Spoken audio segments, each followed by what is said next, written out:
Welcome Amakhosi Network, welcome to the channel. Today we're going to be chatting about something very interesting I picked up when Amakhosi Kaizer Chiefs won the DDC and Vela Khumalo was interviewed. And I was like, yeah, my dad, what is Vela Khumalo saying? Vela Khumalo is releasing secrets, Baba, that are very, very big. But before I get into that, please like, comment, and subscribe.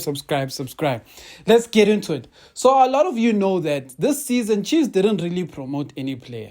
So if you watched Mdu Shabalala, if you watched Mfundo Vilagazi, if you watched Duba, know one thing. Those boys were not promoted by Nazareddin Nabi. Those boys were already part of the senior team and training with the senior team and had already made their debuts in the previous seasons. We know Vilagazi made his debuts last season. He didn't play so much, but Kevin Johnson did give him a few games. But one thing that was very clear this season is that there's a few players that Nabi said trained with the team at times. We even saw two of them go to Turkey, which is Umangoba or Zemenya. His surname, I know I'm going to butcher it. I still need to get used to it. But he's the one who won the man of the match in the last game where we beat Amazulu 5-0. And he has 4 goals this season. So as much as he played well, I'm not a prisoner of the moment because he has to really pick up his socks. As an attacker, he reminds me very much of Billiard. As an attacker, you can't have 4 goals. So I don't think that's good and to his standard. But anyway, apart from that, we also had Mbutu. Mbutu was also there. So in the preseasons, I can't recall anyone else who was there. You guys will remind me. But those are the 2 I really remember who were there. But here's where the thing gets very interesting. So Vela Khumalo, after winning, he spoke to basically DSTV and all these guys.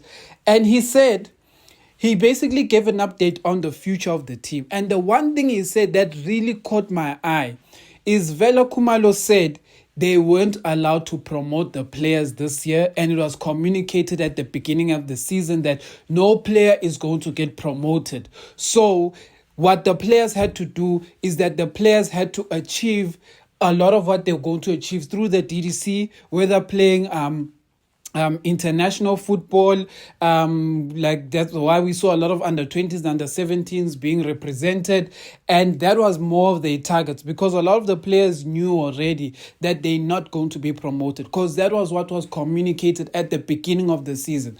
Do I know why this was communicated? I don't know, but I was so shocked that there was a decision that no player, absolutely no player is going to be promoted. That is why a lot of Kaizer Chiefs fans throughout the season have been like, why don't we try these DDC players? And we saw none of them go up.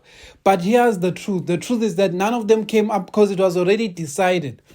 But the thing is that we don't know who decided it because Nabi in the beginning of the season, he said if he needs to, he's going to bring DDC players. He said, DDC player. So, but he didn't bring no DDC player. We were watching him. We would hear stories. Good, these guys were training. He even brought Aiden McCarthy, even though we know Aiden McCarthy has sat on the bench once. I think Aiden McCarthy might have even sat bench when we were playing under, was it Stuart Baxter or Arthur Zwane? And this was during COVID, if I'm not mistaken. I may be very mistaken in this instance, but there was a time this guy did sit on our bench when we didn't have players. But I may be mistaken. But this season, Aiden McCarthy did the same thing. He didn't play for Chiefs this season, but he sat on the bench. Not even on the bench. He didn't make the bench of Kaizer Chiefs. I don't recall him making the bench. He trained with the team, and he ended up sitting on the stands. That's what I remember. Even I think for the Sundowns game where we beat Sundowns 2-1, I think he was on the stands.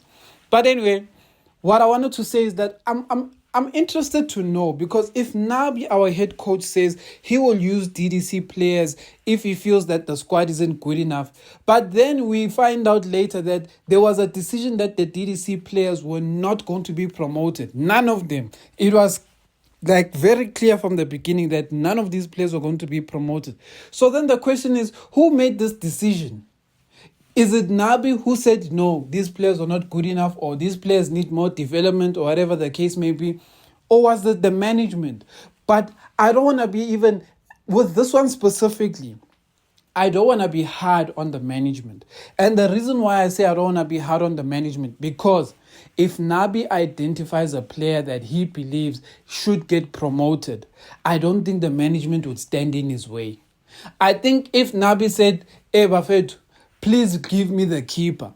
We are having keeper problems. Give me one of these young keepers. Let me see if they can do something." I don't think management would be like, Kaizer would be like, "No, use the players you have. We're not promoting anyone." Maybe it could happen, but honestly, if there's someone who they feel like is ready, I don't see why they would keep. We also saw Naledi Hlongwane after the Carling Cup. He also made match day squads, but he didn't really make it to the bench. But he was there in around the senior team. We've heard stories of people who trained with the senior team. But at the end of the day, when it came to selecting the team for games, Nabi, even though he had players like Abo Naledi Hlongwane, Abo Aiden McCarthy, he always chose not to play these guys. So at the end of the day, what my conclusion was to this case is that, in my opinion, I'm not saying these are facts, these are my opinion. In my opinion, Nabi chose not to play any of our DDC players. I'm not saying that decision is wrong. I'm not saying that decision is right. But it's a decision that really shocked me. It's a decision that made me say, is there no player in our DDC who would contribute better than Botan? Is there no player in our DDC who would contribute better than Ubvuma? Is there no player in our DDC who could add 1 or 2 or 3 goals in the front? And in my opinion, you won't know until you try, because at the same time, I'm not going to come here and lie and act like every DDC player who Chiefs has brought into the first team came in and shined. Like, there's no DDC player who's been shining. Like, we watched the Soweto Derby now. We watched the Soweto Derby now. Du Shabalala was our DDC player there. Ungobo was basically our MDC player when he was still called MDC. And none of them really took the game and controlled it. And the crazy thing is this.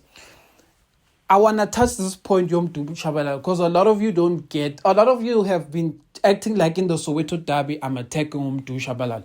No, it's because you guys want to baby Du Shabalala. Du Shabalala is 21. He's no longer a youngster. No.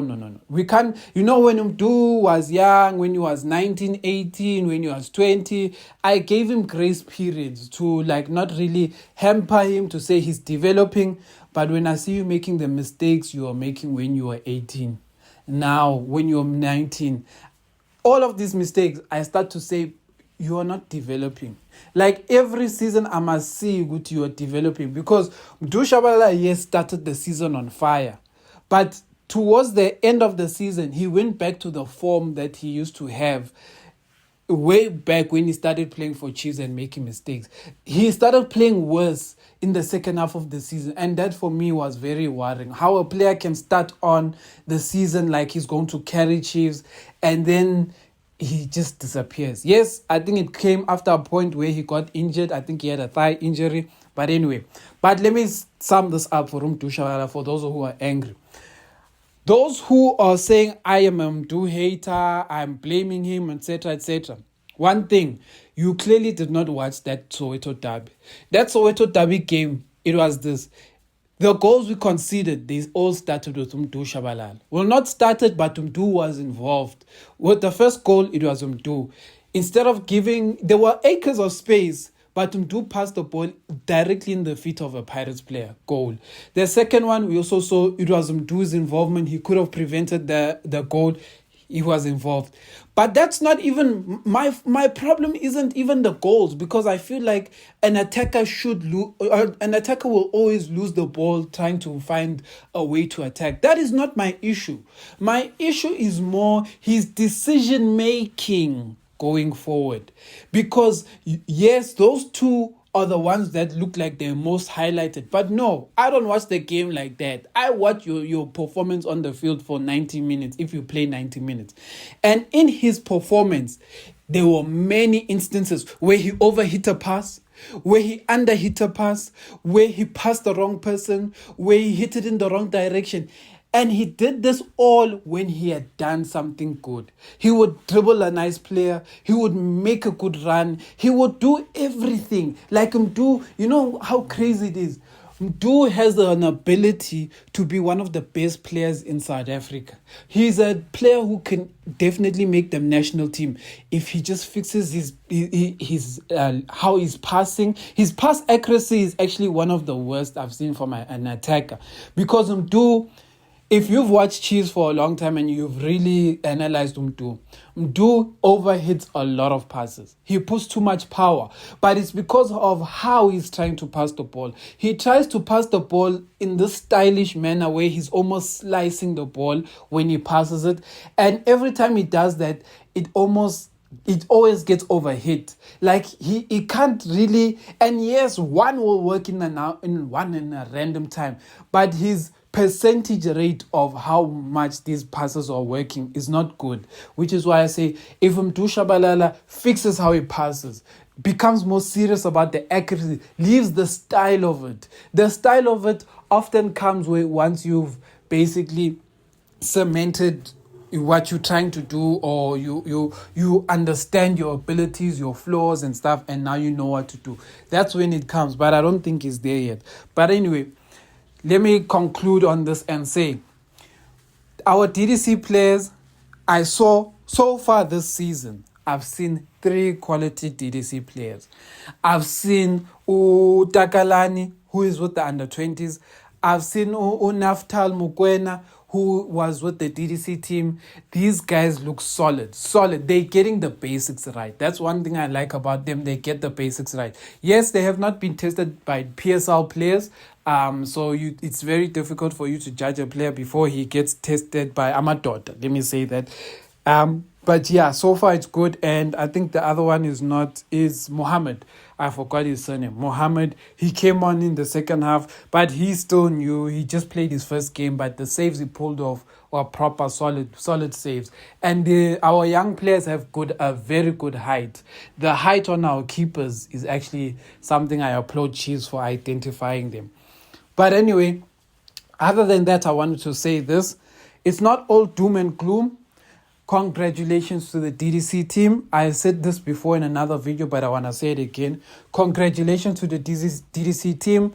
They ended it on a high with a nice 5-0 victory. The only thing I'm sad about is that they finished the game at the Dobsonville Stadium. I wish they could have had the chance to play their final game at the FNB Stadium. That is just me, because I do know they played some of their home games at the FNB Stadium. But congratulations to the technical team, for everyone who was involved. This includes our Dylan Shepherd, our Matib, etc. Funny enough, I'll say this, and I know a lot of you are going to judge me for whatever the case may be, but Dylan Shepherd is actually in his best role in development.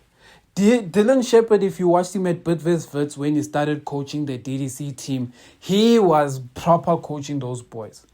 The problem is when he came to Chiefs and they were starting to make him an assistant and stuff, I just feel like Dylan Shepherd is the key to the development side of it. I think how he gets these boys to focus and appreciate the game is a whole different level. I just don't think he can do it with Intangazake, basically people who are making money and stuff. I don't know why, but it's coming across that way. Well done to Vela Khumalo. It's very interesting. The interesting thing that Vela Khumalo said is that Chiefs is going to release a lot of these players because they feel like there's not much they can do for a lot of these players at this point. Some of them have played their part for the DDC of Kaizer Chiefs, and now Kaizer Chiefs has to now look into promoting players from the under-17 and under-19 to the DDC. So there are players that we see today that some of your fan favorites who you may never see in a Kaizer Chiefs color again unless they get re-signed or whatever the case may be. Some of these players we've already seen playing for other teams. I think the goalkeeper that we once had, Unkosi, I think now he's signed for Pirates DDC. I think he's playing for the Pirates DDC.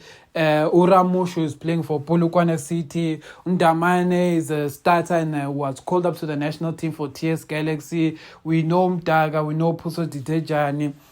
And now the next crop of players that have to go to the next level and will probably leave the team if they don't is going to be Aiden McCarthy, is going to be Umabaso, it's going to be Takalani definitely has to move to the next level.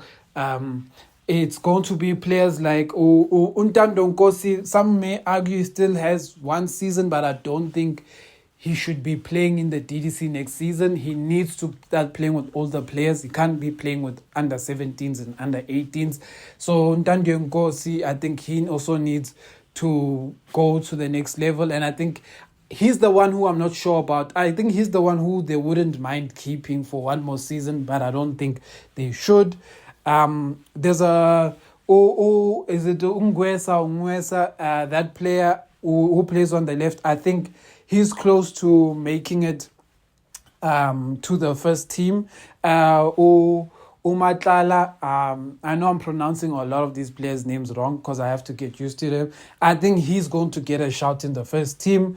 In terms of, I think there's a few players. Utati, I am of the opinion that Tati will not be a Kaizer Chiefs player, but I don't know. I may be overstepping here, but he didn't have a great season this season. Yes, he had injuries and stuff like that, but when he played, he didn't really impact the game.